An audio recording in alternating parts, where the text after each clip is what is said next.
taká je realita, dostali sme tie góly a prehrali sme zápas, no nič sa nedá robiť, ideme ďalej.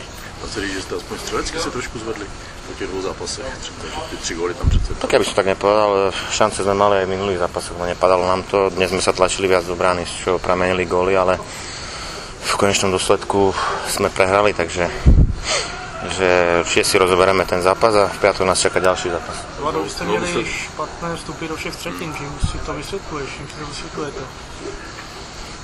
Neviem, no. Tak, je to tak?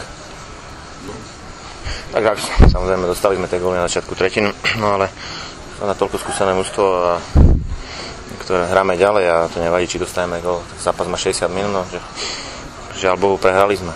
Dneska to vypadalo, že Vítkovice byli hladovější, že bylo od začátku měli víc energie, dali víc energie do toho zápasu. Souhlasíte, nesouhlasíte, jak to jste to viděli? Tak možno do začiatku. Potom už nesúhlasím, pretože hra bola v našej režii, otočili sme ten zápas a ako som povedal, tlačili sme sa do brány, z čoho pramenili góly a potom v tretej tretine sa dostali na začiatku góla. Potom ďalšia, tak to rozhodlo vlastne.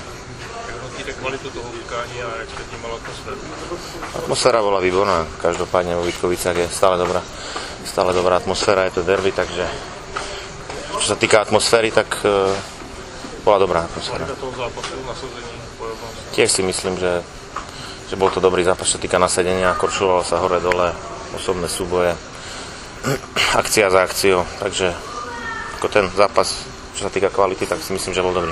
Co se stalo v té třetí třetině, že jo, tam dostali ty 4 góly? Dostali sme góly a sme prehrali. Jo, ale jako kdyby, já nevím, že třeba hrajete hůř odzadu, nebo je v tom problém? Podcenili jste to třeba tu třetí třetinu, tu poslední třetinu? My sme mužstvo, ktoré podcení. Dostali sme góly, prehrali sme, ako som povedal, ideme ďalej v piatok. Vlado, vy jste druzí, teď pravda máte, pár výsledek zápasu se vám nepovedlo, fanoušci opět odvolávají trenéra, co na to říkáte jako hráč, jako zástupce týmu? Už jste slyšel, zaznamenal. Ďalej. Dá se, že máte nejhorší sérii zatím v sezóně, že jo, 3 zápasy bez bodů, ale znamená to něco? Ne? To je šport, prehrali sme 3, ďalej môžeme vyhrať 5. Ideme ďalej, my sme mužstvo, ktoré dneska každopádne hráme 60 minút naplno, ktoré sme prehrali. Som povedal, rozoberieme tento zápas a ideme ďalej.